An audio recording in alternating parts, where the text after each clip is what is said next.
Guerre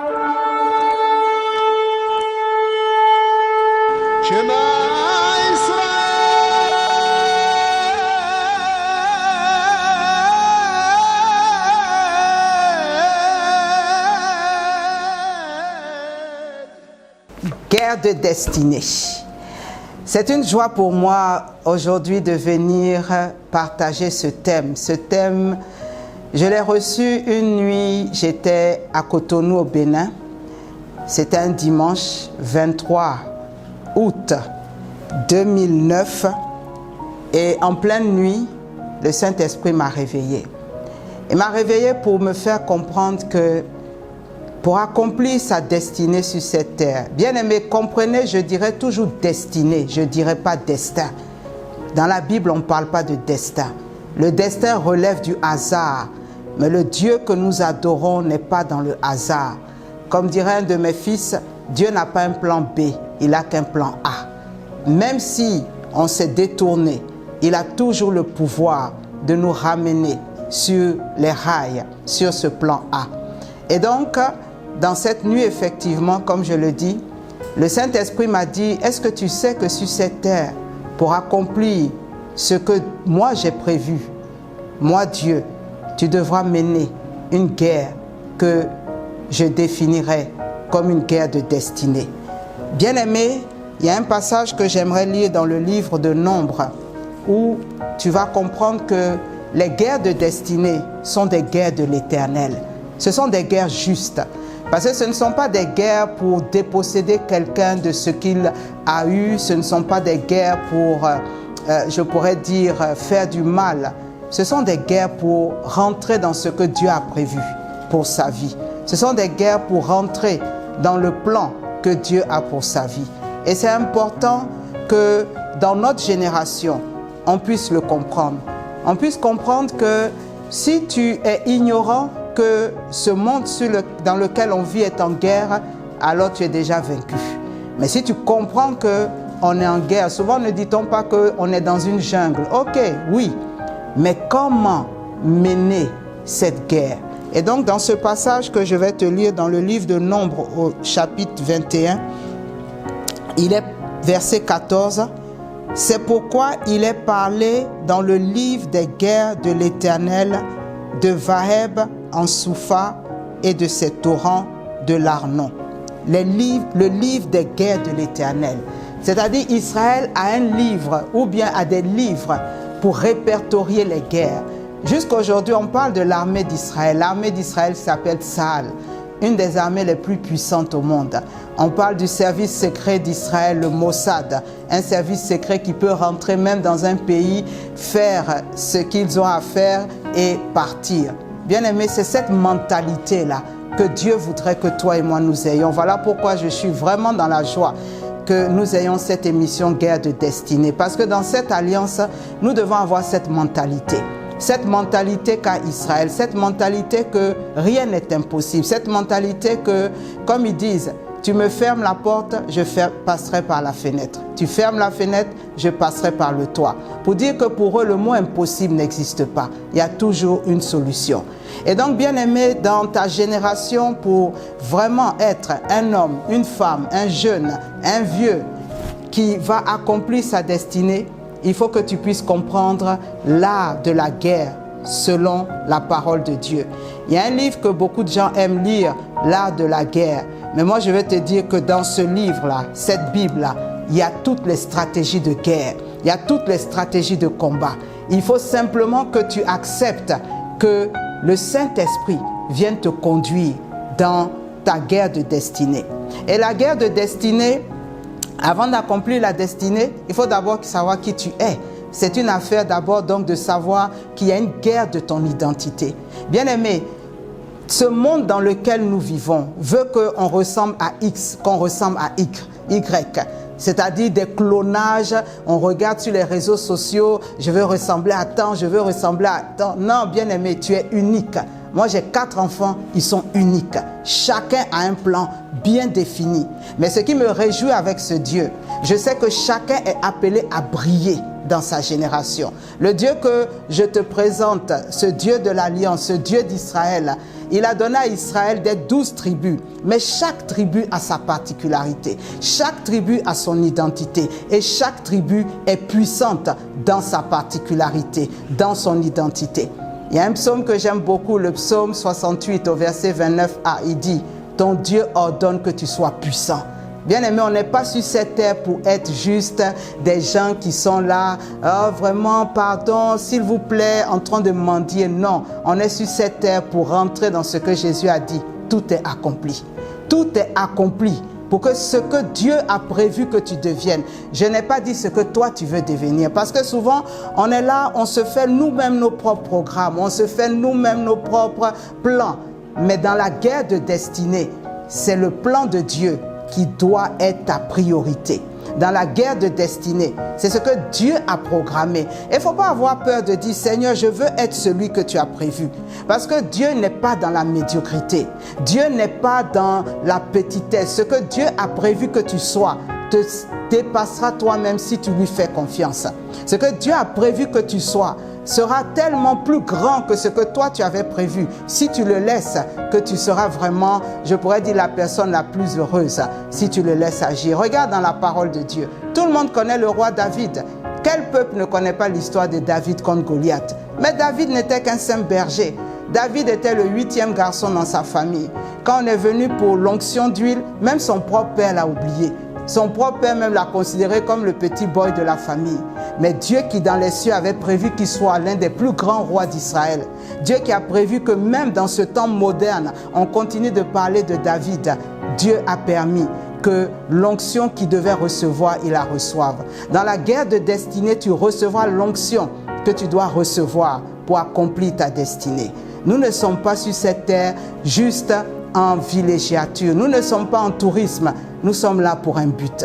Nous sommes là pour que Dieu révèle qu'il est Dieu et qu'il n'y a pas d'autre Dieu que lui. Nous sommes là sur cette terre pour que Dieu démontre que dans le ciel, vous voyez, la Bible dit dans le ciel, il y eut une guerre. Satan n'a pas été trouvé vainqueur. Il est venu sur cette terre. Dieu veut lui montrer la même défaite que tu as eue dans le ciel, tu vas la voir sur la terre pour mes enfants, avec mes enfants. Et donc, bien aimé, la guerre de destinée, moi je suis passionné de la guerre de destinée parce que quand je regarde même la vie de gens que j'aime, j'aime plus qu'on m'appelle une mère de destinée. Je me soucie de la destinée des gens. Je veux voir les gens être ce que Dieu a prévu. Non pas être manipulés par ce monde, façonnés par ce monde, ressembler à X ou Y. Et c'est pour ça que dans la vidéo d'introduction, j'ai parlé de l'identité. Quand tu as compris ton identité, tu ne cherches pas à ressembler à ton camarade ou à ta camarade.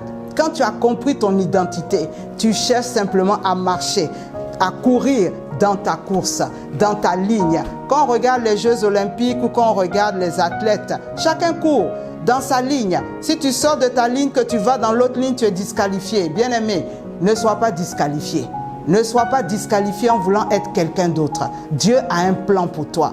Dieu veut que tu mènes les guerres de ta destinée. Et il veut que, après cette émission, maintenant nous allons rentrer dans le vif du sujet. Mais Dieu veut déjà que tu puisses vraiment te préparer à comprendre que les guerres de destinée ne seront pas pour ceux qui sont sur cette terre juste pour être dans la distraction. Non, non, non. Je n'ai pas le temps pour les gens qui ne savent pas ce qu'ils veulent de leur vie. Je n'ai pas le temps pour les gens qui ne veulent pas entrer dans ce que Dieu a prévu. Mais si tu veux rentrer dans ce que Dieu a prévu, alors je suis disposé. Je suis disposé. Même, il y a des numéros qui vont apparaître. Tu peux envoyer des messages comme sujet de prière. Ce n'est pas seulement pour les offrandes. Envoie tes sujets de prière. Si tu es préoccupé par ta destinée, si tu es concerné par ta destinée, sache que je suis avec toi. Je suis ton partenaire. Et donc, vraiment, dans cette émission de guerre de destinée, la Bible nous montre que dans le livre d'Apocalypse, Dieu dit toujours à celui qui vaincra, à celui qui vaincra. On ne peut pas vaincre sans combattre. Et bien aimé, il y a une arme que l'ennemi utilise, que je veux déjà te dévoiler. Une arme qu'il utilise pour vaincre les enfants de Dieu. Cette arme, c'est la profanation. La profanation, c'est quoi? Ce n'est pas un mot très compliqué. C'est te rendre ordinaire. C'est te rendre comme quelqu'un qui ne compte pas.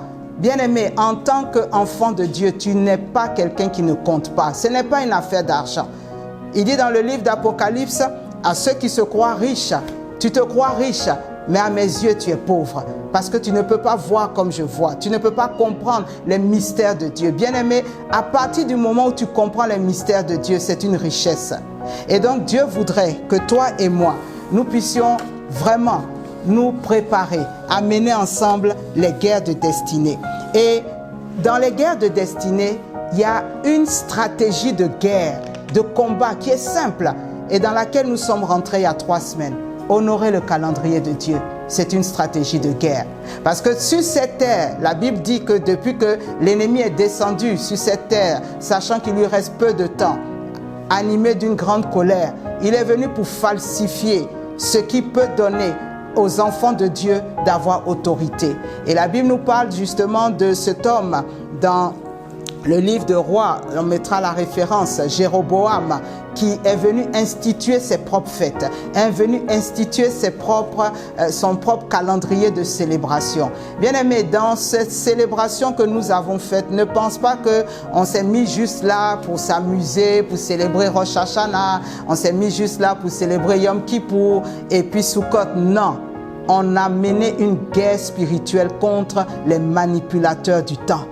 On a mené une guerre spirituelle contre ceux qui pensent qu'ils ont autorité sur le temps et qui peuvent dire aux enfants de Dieu, voici les temps que nous on vous donne pour les célébrations de l'Éternel et voici les temps qu'on ne vous donne pas. Bien-aimés, de célébrer les fêtes de l'Éternel, moi je sais que c'est une âme puissante.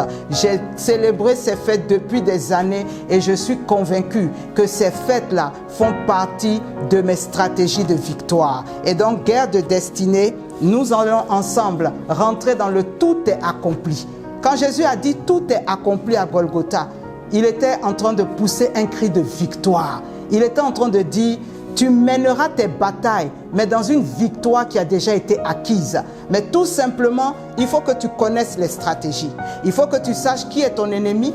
Il faut que tu saches les armes qu'il utilise. Nous savons tous que c'est Satan, l'accusateur. La Bible l'appelle le serpent ancien. Il a plusieurs vilains noms. Mais il faut que tu saches aussi comment il agit de façon subtile.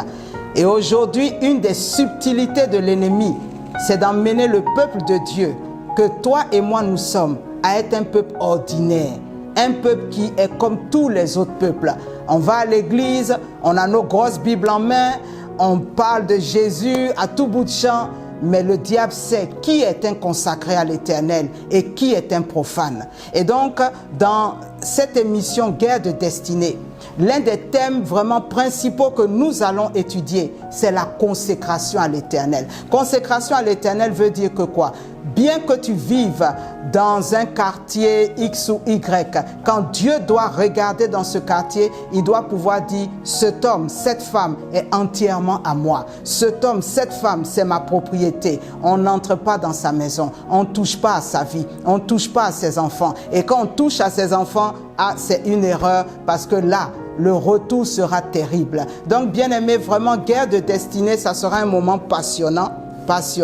Moi, je suis passionné des destinées. Je suis passionné des destinées. Et donc, ensemble, nous allons, par la grâce de Dieu, entrer dans toutes ces stratégies de l'ennemi, connaître ses armes. Et ensemble aussi, nous allons savoir comment rétorquer. Nous allons savoir comment, je pourrais dire de façon boomerang, comment lui ramener dans son camp toutes les flèches qui voudraient nous emmener. Donc, rendez-vous chaque mercredi, guerre de destinée, soit au rendez-vous, soit présent et surtout, soit dans ce mindset, soit dans cette mentalité que je viens apprendre pour être un vainqueur. Je viens apprendre pour conquérir ce que je dois conquérir. Je viens apprendre pour ne pas être un parmi tant d'autres, mais pour être le que Dieu a prévu que tu sois. Le grand héros, le vaillant héros, l'homme, la femme qui quand elle se lève, il se lève. Dieu dit oui, je suis d'accord, je me lève avec toi.